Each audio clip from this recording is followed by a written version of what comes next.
When I have you in front of me, a living legend, my first temptation is to ask you about the past, but I would like to ask you about the future. When you look at Romania today, where do you see untapped potential still? How do you look at Romania today? You look economically, you look politically, you look as a member of the European Union, not European United States, not United States of Europe. It's a very difficult European Union, the United States of America or United States of Europe. We are 28 countries with different languages, with different religions, with different people, so it's not going to be ever, I think, or we need 200-300 years to become United States of Europe. Looking at Romania, is one of the most important countries of European Union, is the border. Look at the situation today, we have 600 kilometers, more or less, border with Ukraine. We are very close to Russia. Not that I'm afraid of Russia or anything, I have completely different opinions. The Russians are not a danger for Europe or for us because they don't have to do anything with Europe. Russia, it's a continent that's very rich, and Europe, it's the poorest continent from all of them. We don't export any more technology, we don't export any more arts and other things. Those things are gone. All those things you buy them on internet today. Coming back to Romania, we are also at the border of the Black Sea. And I think that we made big mistakes, we Romanian or our leaders, in the last 30 years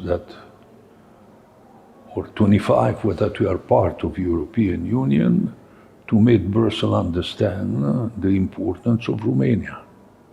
We are always very silent and very obedient and very fraternity, to put it that way. But I think that Romania didn't reach its potential, and sooner or later Brussels is going to understand that if we, the Romanian, cannot do exactly what is expected from us or something like that, they have to do it in our place, because that's exactly that will do a union. But that is Romania today, and I hope that we have great potential. Difficult situation, but great potential. And yet, in this environment, we have to build. You build something that we are inside of right now. What is your competitive advantage when you build something? What is your, let's say, foremost quality in building something? Listen, I had the benefit of living in two worlds. In the communist world that I was born in Brașov, in Romania, and living outside Romania because of my job as a tennis player, mainly also as a hockey player. So I saw the good and the bad on both situations. None of these two situations are perfect, or the perfection doesn't exist in this world. So coming back to that, I think that the priorities, in particular, when I'm coming from sports, have changed drastically in Romania since 1990. Sport was completely forgotten. That was one of the first priorities of the communist regimes, and that was a huge mistake.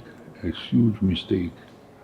Sport is health, sport is education, sport is future, anything that you like to be.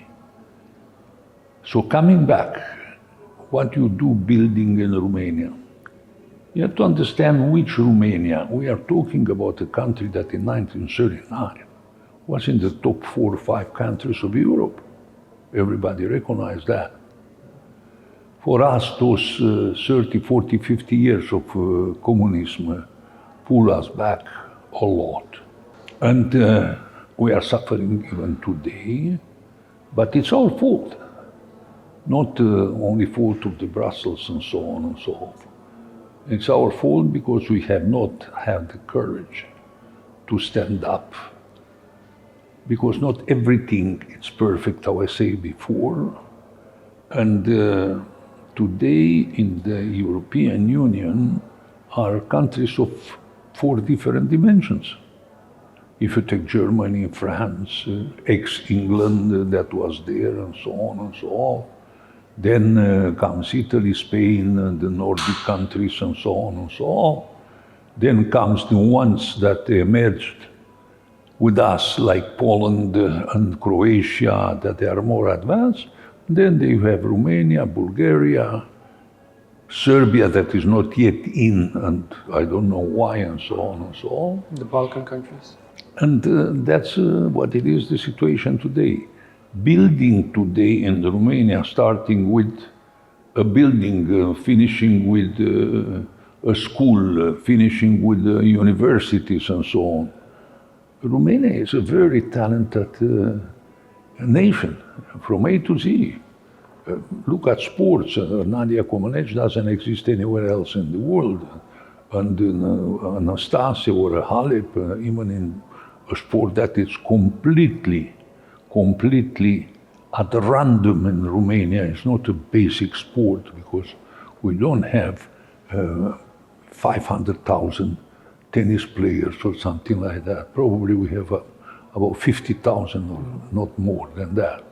And still we have 3 finals of the Davis Cup. We have a winner of Wimbledon, a winner of French Open, US Open, and so on.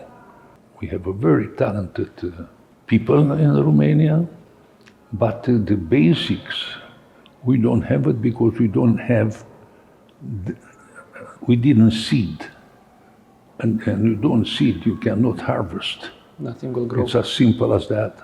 So saying that, we are very happy, we hope for the best, and we don't want to cry because we don't have anything about to cry, but we can do better in the future. You mentioned that sport is largely forgotten in Romania.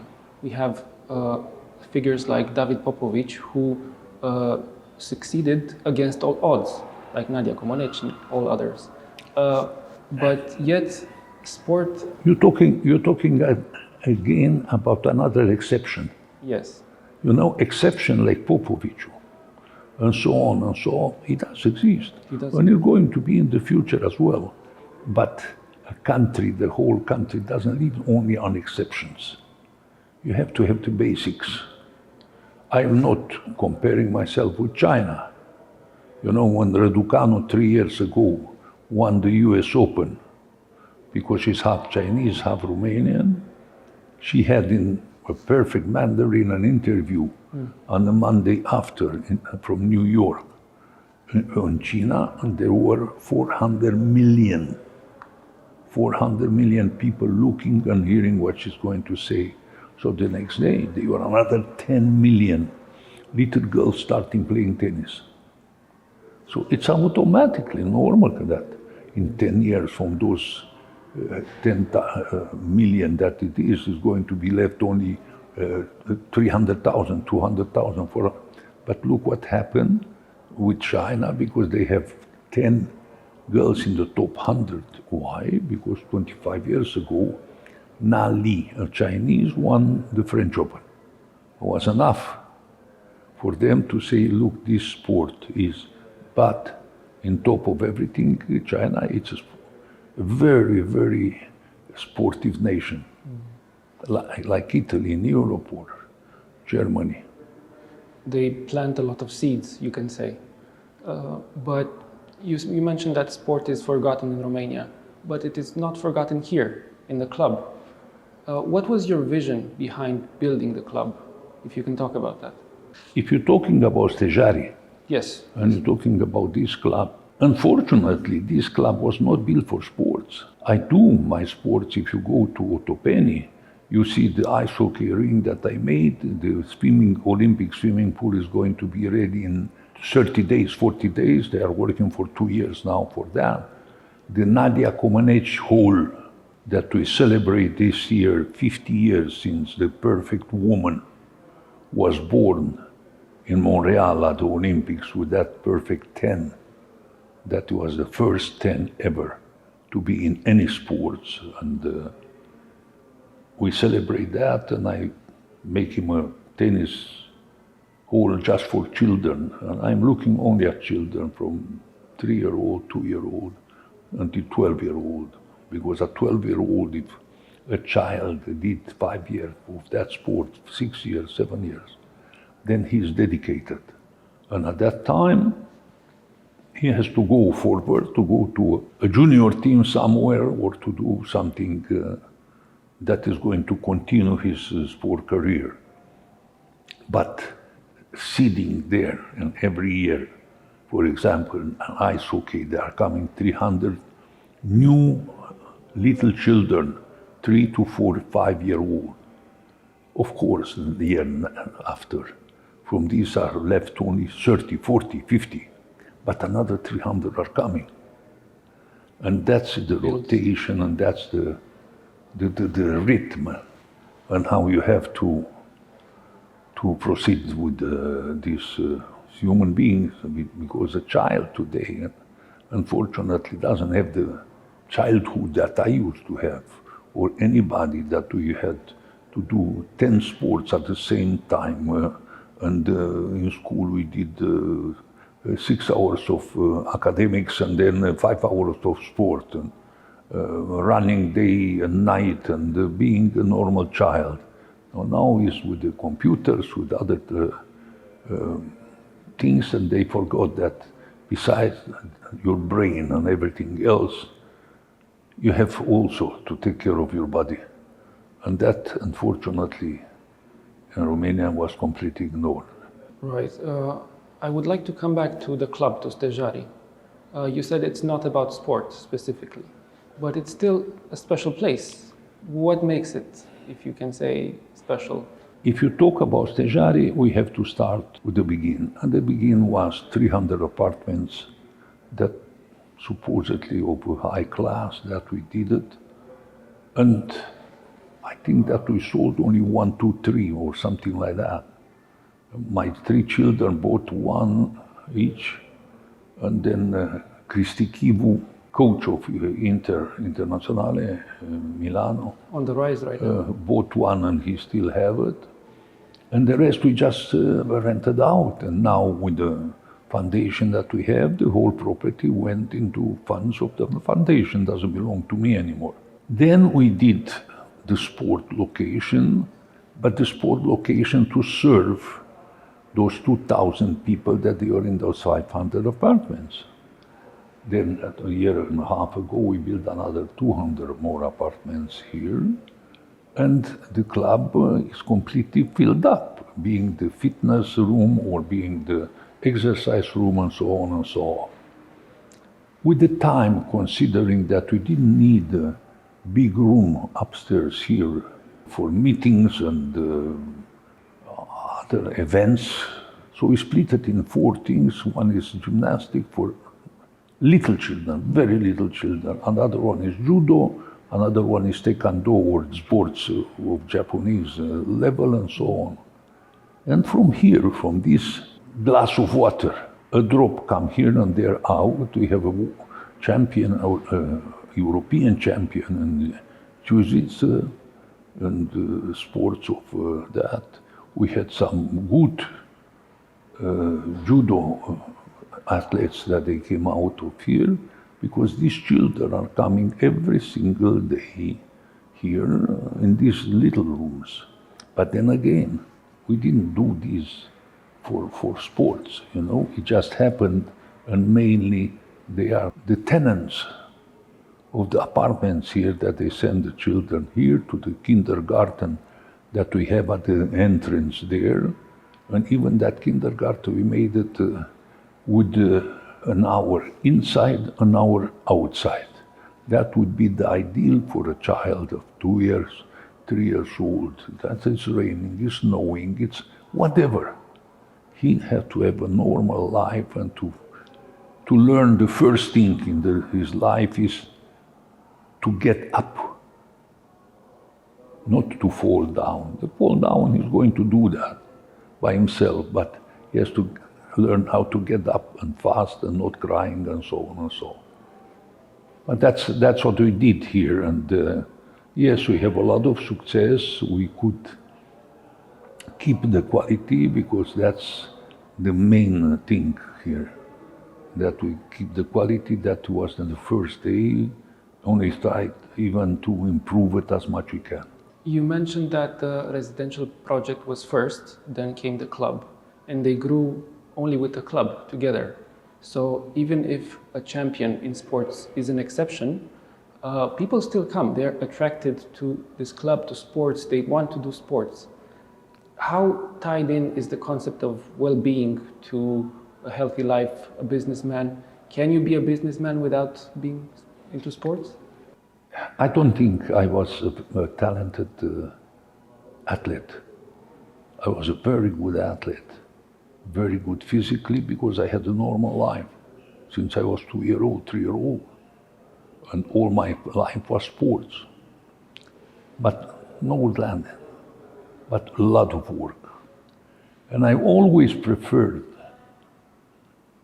a sportsman, a tennis player, a hard-working man than one with a talent. Now, coming back, if you just mixed up an Năstase with a lot of talent, but Năstase never worked in his life. He just played. That was his life to play and to play tennis. And automatically he had to work by playing. Now, there are players that my biggest talent probably was to be a coach. And I took 5, 6 children and I made them world champions, starting with Vilas, with Boris Becker, with Safin, with Ivanišević, and so on. But then again, which one was the best one?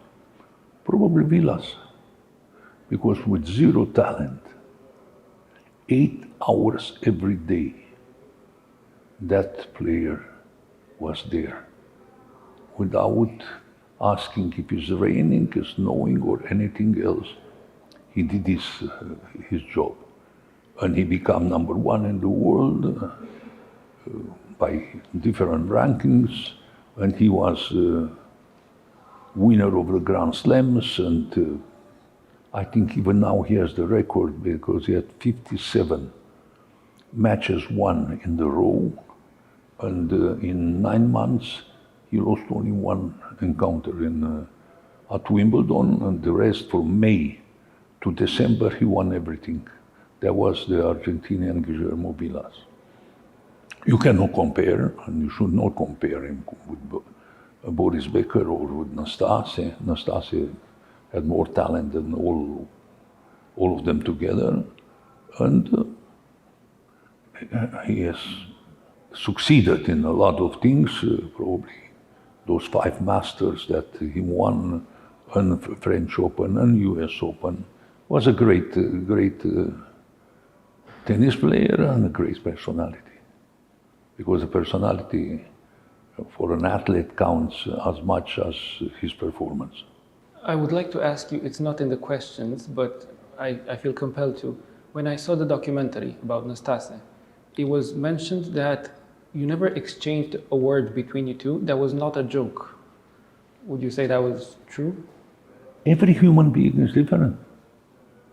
You know, I mean, for Năstase, his life was tennis. He didn't know anything but tennis. And when he stepped in those tennis courts, his mentality changed. His attitude changed. Everything changed in his huge actor. with the native talents that very difficult to match somewhere else. But then again, for him to play tennis 4 or 5 hours a day, that was easy because he was playing. For a Borg or a Vilas, for example, that was completely different. He had to hit that single ball probably 1,000 times in the same spot until almost mechanically he could do that. Năstase never did that. Năstase invented those strokes. So, which one you prefer? I prefer work because I am more secure about that. A talent is always a lot of possibilities and another mentality. But then again, human being, thanks God, everybody is different. So as a coach and as a person who's helping children play sports so much, you look for the hard worker and then for the talent. Today, the sport is so demanding that if you don't start it at a very, very young age, you don't have a chance anymore. And you start at a young age, yes, a 3-year-old, 4-year-old, let the child play, but let the child get hooked to this playing. And more he plays, more he's going to like what he does. And that's physically and mentally. And how I say, the sport is not only a sport, he's becoming much stronger as a human being, physically, has to think about what he does in his sport and everything. So he's using his brains as well. And he is going to the second stage after 6-7 years old. Because if a 12-year-old, if he doesn't start to do the physics then, it's too late at 15, 16. You do your basic of your work and physics before 12 and 16, something like that. Yeah, look at Simona Halep. Simona Halep, an unbelievable talent, intelligent girl, everything that you want.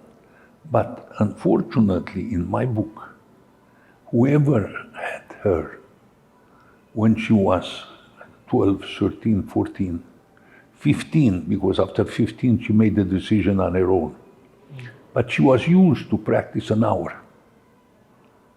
And she stayed with that hour. Of course, having the talent that she had was easy for her, or not easy, but possible for her to achieve what she did. And once again, she's the only one who brought to Romania the Wimbledon home. And Romanian people should never forget that. You don't have too many Wimbledon winners. In the senior, in the junior, we still had some. But unfortunately, they have not transformed themselves in a Federer or Djokovic or Nadal or something like that. I wanted to ask you, looking ahead 10 years, let's say, do you think sport will be less accessible or more accessible? Will it only take place in a few places like this, other centers that you finance, or will we realize its importance? You see, tennis was a very, very expensive sport in my time. And because being so expensive, very few people could practice. You need a racket who was unbelievable expensive in my time when I was a junior.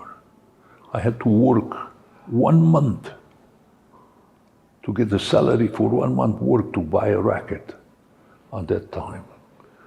Tennis balls, when we have 2 English Slazenger tennis balls, we play weeks and weeks with 2 balls, not changing it at 7 games and doing this and doing that. The things have evoluted a lot Tennis has become much, much, much, much cheaper than before. A tennis racket in plastic, that the weight it is today, the tennis racket, it's available even for 20 euros. So almost everybody can do that. And any club at the juniors, they can offer you a racket, even the tennis shoes and so on, who were prohibited at our time.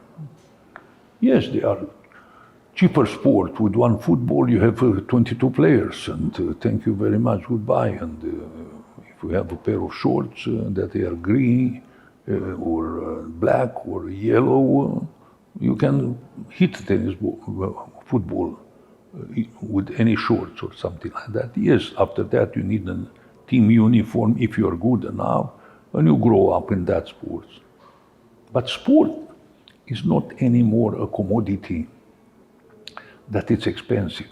And most of the nations that they have some guidance and looks for the future, considering sports one of their first priority. Look at Hungary. Hungary 10, 20 years ago, 15 years ago, when Orban and ex-football players decided that the sport is the number one priority, in every single sport, they exploded. Why? Because they had the possibilities and so on. We unfortunately wiped up all the infrastructure that we had in the communist time. Because we had, and everybody those days could do sport for free. You know, even we, yes, play with the Romanian rackets made in Reghin, as long we could play with that, and doing a plastic net for the rackets. But today, it's different. The only thing that we ruined completely the infrastructure, we didn't build anything in place. And the school and the kindergarten and so on, the sport is inexistent.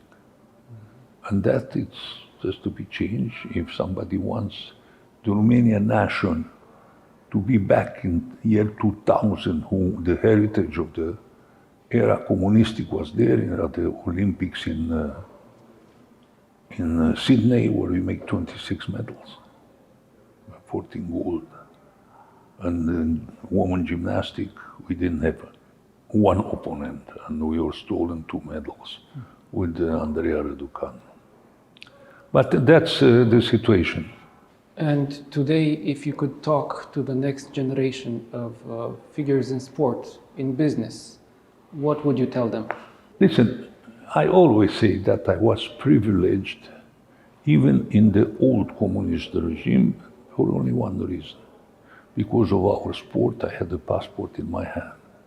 When 99.9% of the people, they didn't. And I could go and come back. And I always did that. I always say that it doesn't matter how much the people love you when you are an athlete. One day in your life, that life is going to stop. It's normal. Might be a 35-year-old, somebody like Djokovic goes to 40, a gymnast at 22, 23-year-olds that stop, and so on and so on. An athlete, when he stops, for sure tomorrow is going to come another one that is going to run a little bit faster, is going to throw the disc or the javelin farther, is going to jump higher. It's going to be different. And the public are going to get in love with that one. But as long as those people, they love you, they would respect you. Once you stop, then no Harvard, no Stanford, no London School of Economics, or any other university in this world can compare with the life that you had. And I take a tennis player.